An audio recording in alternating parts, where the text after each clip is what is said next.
趙麗穎不再隱瞞，不炒作，不隨波逐流的她，成了85花中的異類。在85花中，趙麗穎始終是一個異類。在別人都在抱團取暖的時候，她一個人靠着不服輸的勁兒，硬是闖出了一條生路。從農村出來的土小妞，被導演指着鼻子罵豬，沒學歷、沒背景、沒人脈。她靠着跑了8年的龍套，才有了被看見的機會。好不容易熬出頭，有了自己的大女主劇本，卻還是遭受了各種不公平待遇。學歷低被罵，活動被邊緣化，私生活被曝光，沒有人在意她的死活。趙麗穎滾出娛樂圈的詞條衝上熱搜，評論區高達70萬的黑屏，連父母都沒能幸免。但趙麗穎用一座又一座的獎盃，狠狠打臉了那些不看好她的人。誰能想到，當初那個第一次去上海，在東方明珠面前留下青澀合影的趙麗穎，會在15年後，拿着讓人可望而不可及的成就故地重遊。農村女孩逆天改命，手握各大影視資源，成了當之無愧的流量女王。趙麗穎用19年的蛻變，徹底打破了圓臉不能演主角的魔咒。沉寂8年，終見天光。1987年，趙麗穎出生在河北廊坊的一個普通家庭中，家裡祖祖輩輩都是老實地道的農民，沒想到卻出了她這麼一個不服輸的娃。她有着死磕到底的毅力，也從來不缺失敗重來的勇氣。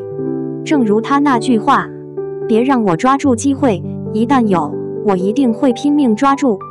雙引號。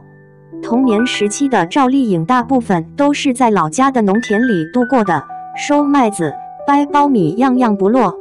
但是隨着年齡的增長，她不滿足於自己平平無奇的生活，總是在不停地尋找破局的機會。初中畢業之後的她沒有繼續讀高中，而是選擇了比較吃香的空乘行業。可直到趙麗穎真正接觸到這一行後，才發現理想和現實是有差距的。最讓她擔憂的就是學費的問題，家裡就是很普通的農民，拿不出那麼多錢，而她自己的學歷也不高，達不到空姐需要的門檻，最後只好無奈放棄了。不過趙麗穎可不是什麼認命的人，後來她發過傳單，賣過衣服，還當過服務員。小年紀的她遭受過不少顧客的刁難，可即便是如此，她還是咬着牙堅持了下去。但是這也不是長久之計，於是趙麗穎在家附近找了個銷售的工作，每天都在忙碌的工作，這樣的生活也不是她想要的。直到她在電視上看到雅虎搜星的選秀活動，便想要嘗試一下。就這樣一個普普通通的農村女孩，踏上了自己的追夢之旅。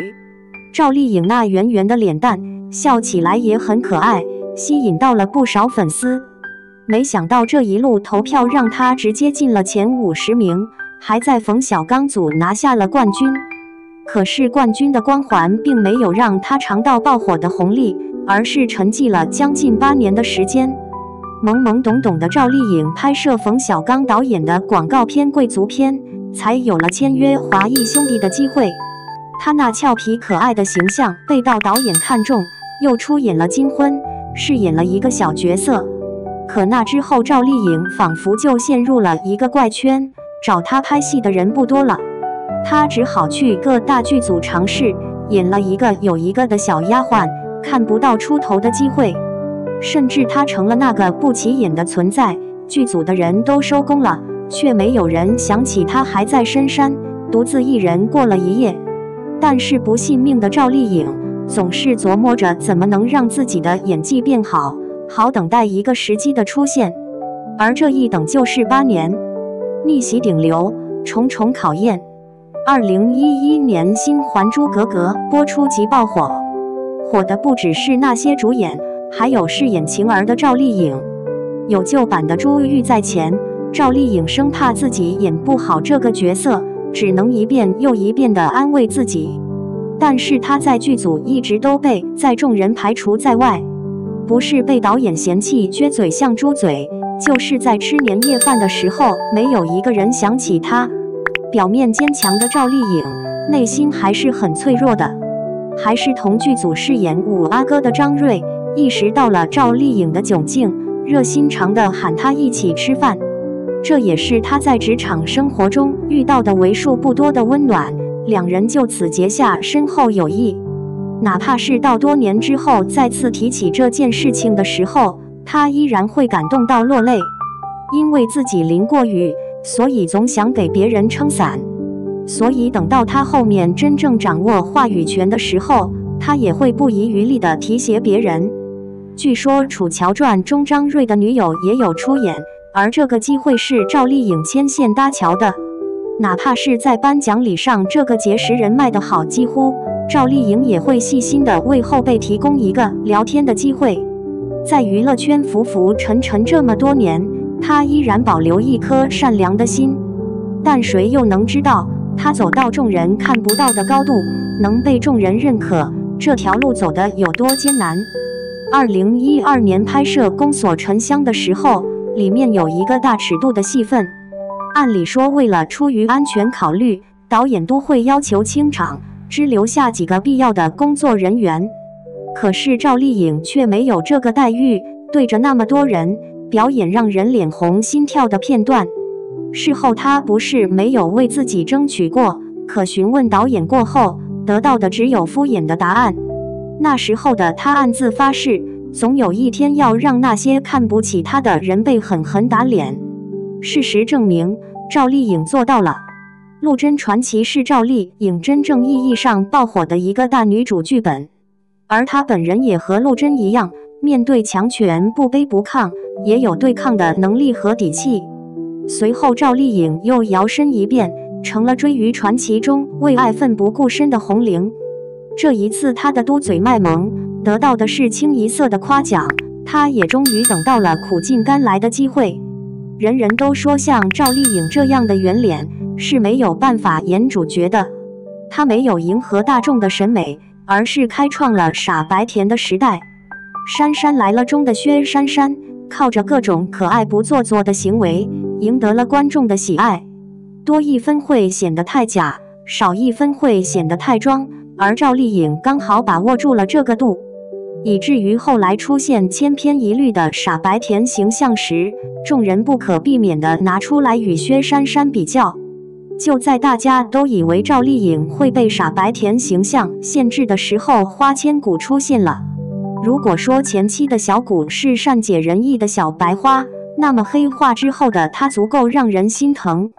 愛而不得，眾人討伐，有人離去，這些都成了壓垮她的最後一根稻草。而趙麗穎也靠着這一個經典角色，成功拿下白玉蘭最佳女主提名、金鷹獎最喜愛女演員獎。後來的她還成功獲得了金鷹女神的稱號，風光無限。人人都覺得趙麗穎是事業型大女主，可是她也曾有為愛奮不顧身的時候。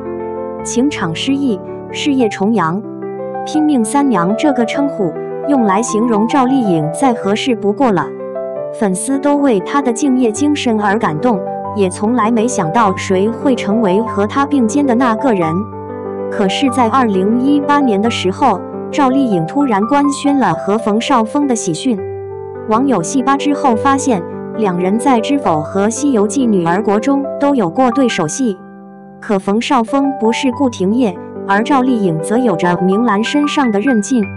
那時候內娛第一狗子的卓偉還活躍在娛樂圈，甚至還放出了趙麗穎懷孕的消息。然而趙麗穎用一個簡單的一個劈叉就闢謠了，卓偉被網友炮轟，第一狗子就此沒落。卓偉還在朋友圈喊話，不承認自己的消息有誤。等到趙麗穎官宣生子的時候，才知道卓偉說的沒錯，而他也有了撒謊精的稱號。而這段讓他奮不顧身也要公之於眾的戀愛，最後還是分開了。僅僅在3年時後，趙麗穎與馮紹峰官宣離婚，從夫妻變回了朋友關係。趙麗穎也選擇在上海定居，只為了能多留給孩子一些陪伴的時間。這個時候的她不是什麼成功女性，而是一個只想讓孩子快樂的媽媽。在兼顧好孩子的同時，趙麗穎也從一個沒有話語權的小演員成功翻身資本，掌話語權。或許是在拍攝《有匪》的時候，趙麗穎意識到自己能做的事情還是太少了。明明劇本很精彩，可是到時候拍攝的時候卻刪減了很多，甚至有些屬於女主的高光時刻都被強行安在了女二的頭上。這是趙麗穎產後復出的第一部作品，她非常重視，但是也沒有能力來改變現狀，只能在微博上用2個對比鮮明的漢堡來表達自己的不滿。這樣選擇河內魚硬剛，不得不說趙麗穎是真的有勇氣。所以後面在接劇本的時候，趙麗穎學聰明了，在與鳳航中擔任監製，從劇本拍攝到台詞細節都需要她親自把控，她真正做到了把選擇權掌握在自己手裡。哪怕是已經走到了頂流的位置，趙麗穎還是不限制自己。每一次她都回憶全新的形象出現在眾人的眼前，打破對她的刻板印象，以至於在2024年再次獲得金鷹獎最佳女主的時候，全場明星都在為她唱起了生日歌。這樣的殊榮放在當今的內娛也是很罕見的。而當初浪琴手錶的那句優雅並非天生，時間自會證明，完美地訴說了趙麗穎在內娛打拼的19年。她的這種死磕精神，讓她從一個人人看不起的農村小妞，成了別人攀不上的高枝。直到這個時候，才明白趙麗穎這個人究竟有多權威。